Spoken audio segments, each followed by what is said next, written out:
அனைவருக்கும் வணக்கம். இன்னைக்கு என்ன நாள்? மே 28 கேட்கல. மாதவிடாய் சுகாதார நாள். மே 28 இன்றைய நாள் உலக மாதவிடாய் சுகாதார நாளுக்கான விழிப்புணர்வு நாள் என்று பார்த்தீங்கன்னா மாதவிடாய் சுகாதாரத்துக்கு எல்லாருக்கும் விழிப்புணர்வு அளிக்கிற நாளாக இருக்குது. இந்த நாளோட நோக்கம், இதோட மையக்கரு என்னன்னு பார்த்தீங்கன்னா 2030க்குள்ள நேஷ்னல் லெவலில் மாதவிடாய் சுகாதாரத்தின் உண்மைத்தன்மையையும், மாதவிடாய்னா என்ன, இது ஒரு தீண்டத்தகாதது அல்ல, இது ஒரு தப்பான விஷயம் இல்லை அப்படிங்கிறத எல்லாருக்கும் எடுத்து செல்லணும். அதுதான் பார்த்திங்கன்னா இந்த வருஷத்தோட மாதவிடாய் சுகாதார விழிப்புணர்வு நாளோட மையக்கருவாக கொண்டு வந்திருக்காங்க. அதனால் மாதவிடாய் என்பது ஒரு வயசுக்கு அப்புறம் ஏற்படக்கூடிய உடல் ரீதியாக ஏற்படக்கூடிய ஒரு மாற்றமே தவிர அது ஒரு தீண்டத்தகாததோ அது ஒரு தப்பான செயலோ கிடையாது.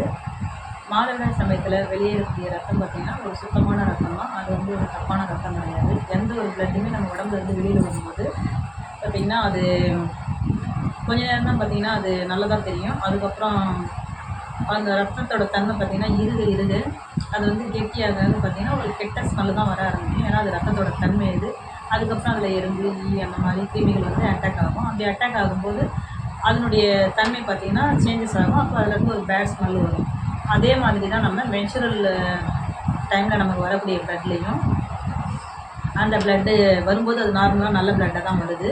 வந்ததுக்கப்புறம் அது உடனுக்குடனே அந்த பேடு மாற்றாமல் இருக்கிறதுனாலையும் அது வந்து ரொம்ப நேரம் தேங்கி நிற்கிறதுனாலையும் பார்த்திங்கன்னா அந்த கிருமிகள்லாம் போயிட்டு அதில் உட்காந்து அந்த ரத்தத்தோட தன்மையை அது கெடுக்கும்போது பார்த்திங்கன்னா அந்த ஸ்மெல் ஆட்டோமேட்டிக்காக ஒரு கெட்ட ஸ்மெல் வருது.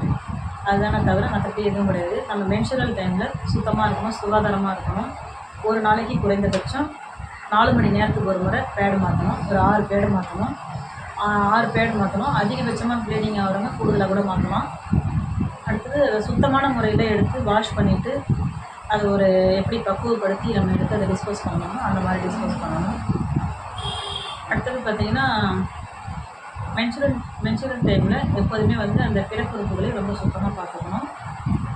டைட்டில் நம்ம எப்படி இருக்கணும், எப்படி சுகாதாரமான முறையில் இருக்கணும் அப்படிங்கிறதுக்காகவே பார்த்திங்கன்னா இப்போது தமிழ்நாடு மகளிர் மேம்பாட்டு நிறுவனத்தின் மூலமாக பார்த்திங்கன்னா எல்லா மாவட்டத்துலேயும் இருக்கக்கூடிய சிஆர்பிங்களுக்கு, பிஆர்பிஸ்க்கு எல்லாருக்குமே ட்ரைனிங் கொடுத்துட்டு வராங்க. அங்கேருந்து இருக்கும்போது அந்த ட்ரைனிங்கை சுயஉதவி குழுக்களில் இருக்கிற உறுப்பினர்களுக்கு அந்த ட்ரைனிங்கை கொடுத்துட்ருக்காங்க. இந்த அவேர்னஸ் பார்த்திங்கன்னா பெண்களுக்கானதாக மட்டும் இல்லாமல் ஆண்களுக்கும் இருக்கணும். ஏன்னா ஆண்கள் வந்து மென்சுரல்னாவே அது ஒரு அதுக்கு நமக்கும் சம்மந்தம் இல்லை அப்படின்ற மாதிரி இருக்காங்க. அப்படி கிடையாது. அந்த மென்சுரல் டைமில் பெண்களுக்கு பார்த்திங்கன்னா நிறைய டிப்ரெஷன் ஏற்படும், மன அழுத்தமாக இருக்கும். அவங்களுக்கு வந்து ரொம்ப டயர்ட் ஆவாங்க, சோர்வடைவாங்க, அவங்களுடைய வேலைகளை அவங்களால செய்ய முடியாது. அந்த மாதிரி ஒரு சுச்சுவேஷன் இருக்கும். சரி வர சாப்பிட முடியாது, அப்படிப்பட்ட சூழ்நிலைலாம் இருக்கும். அப்படி இருக்கும்போது அவங்கள கொஞ்சம் ஹெல்த்தியாக பார்த்துக்கிறது எல்லாமே பார்த்திங்கன்னா ஆண்கள் கையிலையும் இருக்குது. அதனால் ஒவ்வொரு ஆண்களும் உங்கள் வீட்டில் இருக்கக்கூடிய பெண்கள் மாதவிடாய் சமயத்தில் கஷ்டப்படும் போது எல்லாருக்கும் நீங்கள் ஹெல்ப் பண்ணணும்.